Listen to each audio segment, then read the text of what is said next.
எந்த பள்ளிக்கூடமாக இருந்தாலும் சரி, அவர்கள் அப்ரூவலுக்கோ, அப்கிரேடேஷனுக்கோ, ரெனவலுக்கோ, என்ஓசிக்கோ எதுக்கு வந்தாலும் மனித தலையீடே அங்க இனிமே இருக்காது.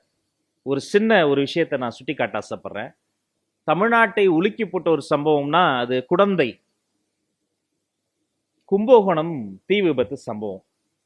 அப்ப அதை நம்ம பார்க்கிற பொழுது ஒரு கவனக்குறைவு, ஒரு சின்ன யாரோ ஒரு அதிகாரி ஏதோ பார்க்காம விட்டதோ, ஒரு பணம் வாங்கினதோ, ஏதோ ஒரு சின்ன ஒரு 100 ரூபாயோ 200 வாங்கிட்டதோ ஒரு சர்டிபிகேட்டோ, அப்ப உணவு கூடம் தீப்பற்றி, மொட்டை மாடி கூரை நெருப்பு பற்றி 80 சொச்சம் குழந்தைகள் கருகி இறந்து போனார்கள். அதில் உயிர் தப்பிய ஒரு குழந்தை இருக்கிறாள். அந்த உயிர் தப்பிய அந்த ஒரு குழந்தை என்னை பார்க்க என்னோட கோட்டைக்கு வந்தாங்க. அந்த குழந்தைய வரவிட்டு அந்த குழந்தைகிட்ட பேசிட்டு இருந்தேன். என்னம்மா பண்றீங்கன்னு அந்த குழந்தை சொல்லிச்சு, அண்ணா நான் இப்ப சப் கலெக்டர் ஆயிட்டேன்னு அந்த ஆர்டர் காப்பி என் கையில கொடுத்து சந்தோஷமா வாங்கிச்சு.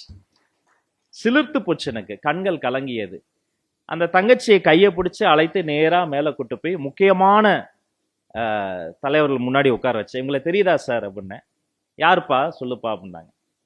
சார் இவங்க தான் கும்பகோணம் தீ விபத்துல தப்பித்த ஒரு விக்டிம், இன்னைக்கு சப் கலெக்டர் ஆயிருக்கிறாங்க, நம்மளோட ஒர்க் பண்ண போறாங்க.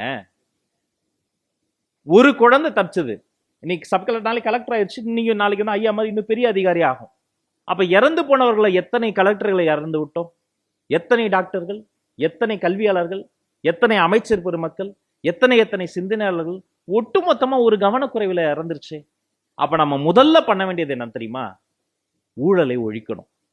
கல்வித்துறையில ஒரு சான்றிதழ் கூட, ஒரு என்ஓசி கூட, ஒரு அப்ரூவல் கூட காசு கொடுத்தாங்கிறதுக்காக தரக்கூடாது, இதை டிஜிட்டைஸ் ஆக்கணும்னு சொன்ன உடனே ஒட்டுமொத்தமாக எல்லோரும் ஒரே குரலில் சொன்னார்கள், இனி ஒரு சர்டிபிகேட் கூட புரோக்கர் மூலமாகவோ காசு வாங்க கிடையாது. எத்தனை கோடி கொடுத்தாலும் ஒரு சான்றிதழ் கூட பள்ளி கல்வித்துறையில் நீங்கள் இனிமேல் காசுக்கு வாங்க முடியாது. 100% மெரிட் மூலமாக மட்டும்தான் வாங்க முடியும் என்பதை மீண்டும் இந்த சபையில் நான் பெருமையோடு சொல்லிக் கொள்கிறேன். இன்னும் அதை பாதுகாக்க என்ன தெரியுமா பண்றோம்? அதை முழுக்க டிஜிட்டைஸ் பண்ணிடுறோம், மனித தலையீடே இல்லாம. ஏன்னா கம்ப்யூட்டர் காசு வாங்காது, கம்ப்யூட்டர் சாதி பார்க்காது, கம்ப்யூட்டரை புரோக்கர்ஸ் இன்ஃப்ளூயன்ஸ் பண்ண முடியாது.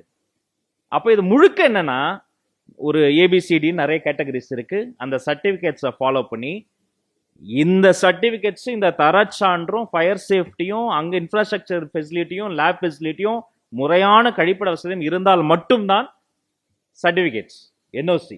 அப்படி இல்லைன்னா யாரா இருந்தாலும் சரி, எவ்வளவு பெரிய பள்ளிக்கூடமா இருந்தாலும் சரி, அவங்களுக்கு கிடையவே கிடையாது. சரி, எல்லா சர்டிபிகேட்ஸும் இருக்கு, உங்களுக்கு நான் என்ன பண்ணும்? ஒண்ணுமே பண்ண வேண்டாம், எங்க பசங்களை பாதுகாப்பா பாத்துக்கிட்டா ஒண்ணு போதும், உங்களுடைய கல்வி பணி தொடரலாம்.